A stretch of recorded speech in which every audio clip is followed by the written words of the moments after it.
Hi everyone, it's Kara. Are you ready to make some edible gelatin glitter? Well, we're going to be starting with sheet gelatin for this one, like with my sequins. And we're going to start very much the same way, rolling it into little coils inside of each other in a tub of nice, cool water.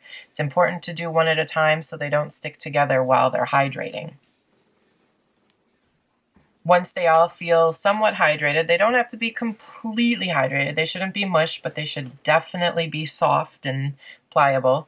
Take them out. You don't really have to give them too much of a squeeze, but you're going to place them in a silicone heat-proof microwavable bowl. Add just a couple more drops of water to it for good measure and take it over to the microwave for 5-second bursts on high. Not too much more, or you might boil it and bubbles can be fussy. I'm going to add a little bit more water because as I was bringing it over, I realized it wasn't exactly the spreadable consistency I wanted.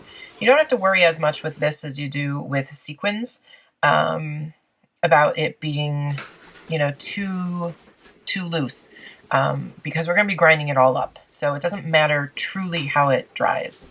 We're going to start adding our color, starting with 2 drops for this green color of leaf green. I'm going to add some electric green to brighten it up a little bit. So I'm going to do 3 drops of electric green.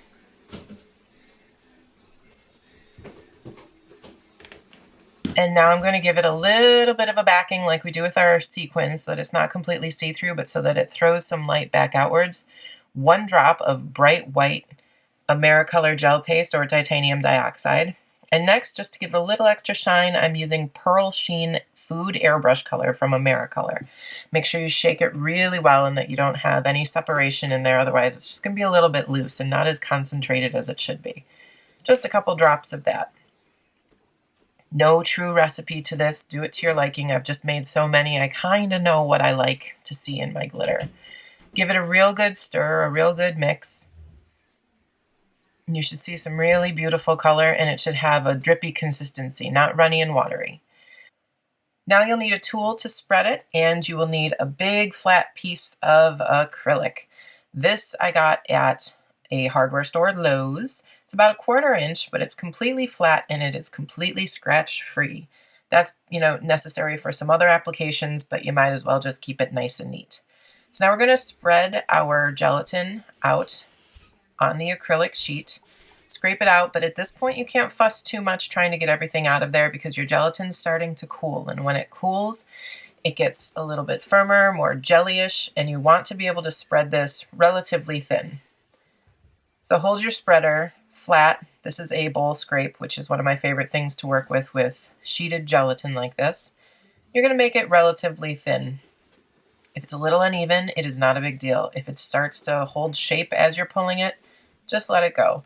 You're going to be grinding this up anyways. It's just that the thinner it is, the easier and quicker it's going to be to grind. I'm going to spread this out just a little bit, and now we're going to let this dry. I'm actually going to prop this up against my kitchen wall and let it go for a few hours. The one on the left is the fresh one I just did. The one on the right I did a few hours prior so that I could just go right ahead and show you right now.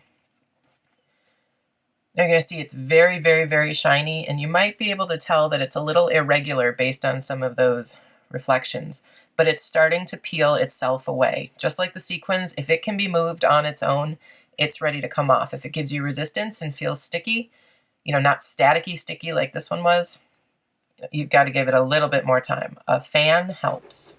Now we're going to get out our spice grinder and a pair of scissors, and we're just going to cut this sheet up into about 1 to 1.5 inch cubes.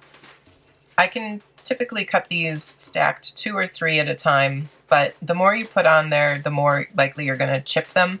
And really, who cares who chips them at this point because you're going to be grinding them, but they fly everywhere. And so to make less mess, just do 2 or 3 stacked at a time for speed, but also for cleanliness. A pair of kitchen shears slides right through these. You don't need anything overly sharp. Just going to trim these. I'm going to fast forward a little bit here because I'm pretty certain you guys know how to use scissors. At least I would hope so. But this size will fit nicely into this little spice grinder. Now when I'm putting these in, I'm not just laying them down. If you lay them down, the blades will not catch them. and you will be grinding and grinding and grinding endlessly forever and wanting to rip my head off for even suggesting edible gelatin glitter. So if you stand them up and down and not just all nice and neat like files stacked, but going in different directions, the blades are going to be able to catch them much quicker. And now we're going to turn on our grinder. And you don't really need to pulse unless you feel like it's getting a little bit sticky. If you feel like you have a sheet that's not moving, pulse it so that it wants to move and fall, move and fall. Keep checking it to see where you are in the grinding. It's going to take a couple minutes, but it's going to be very, very worth it. And really, your grinder's doing all the work for you. Now, this is a super nice grinder, better than the first one I used. It has different settings, and I set this one to a medium grind. And the medium grind actually turned out really, really beautiful for me, which you'll see in just a second. Now you see as I'm shaking it around, there's some dustier stuff in the bottom, but there's also some bigger chunks that are rising to the top. So I'm going to keep grinding them a little bit more.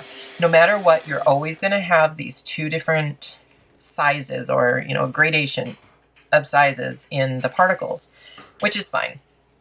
Because what you're going to do next is dump these out a bit. And you're going to transfer them to another bowl. Now, if you're doing a ton of glitter at once, I highly, highly suggest wearing a mask. I did batch after batch after batch after batch one night, and the particulates, the real fine ones, get into the air. They get into your nose, into your lungs, and into your eyes. And it's not a matter of rubbing your eyes or anything like that, but it will irritate all those functions. So I do recommend a mask if you're doing more than a batch or two. So now you're going to put them into a sifter, a sieve, and give them a good shake. This is going to separate out your fine, super shiny, see, particles. Aren't these sparkly? And your bigger ones. Now these bigger ones are not a loss. What's really nice about gelatin, either doing sequins, which clearly are my love because I can't shut up about them, or this gelatin glitter, is that it's 100% usable. You don't have any loss. You're not wasting anything in making this, which is just so fabulous. So we're going to take these bigger particles and we're going to take them back over to our grinder, and we're going to give them another go around. Now they're finer this time. And I'm going to use my hand to kind of push them in and around a little bit. Don't do this too much. I made the mistake when I was doing big batches of doing it too much and too long. Those little things of gelatin are actually pretty sharp, almost like little pieces of paper. They can cut into your skin, and it is very unpleasant. It'll leave your hands raw and a little cut up. You can do it a little. Now this size particulate, I don't mind mixing in with the rest. But look at that glitter. Isn't that pretty? I got so excited about this, and it's super sparkly and 100% edible. Now watch this, watch. Oh, look at all the sparklies.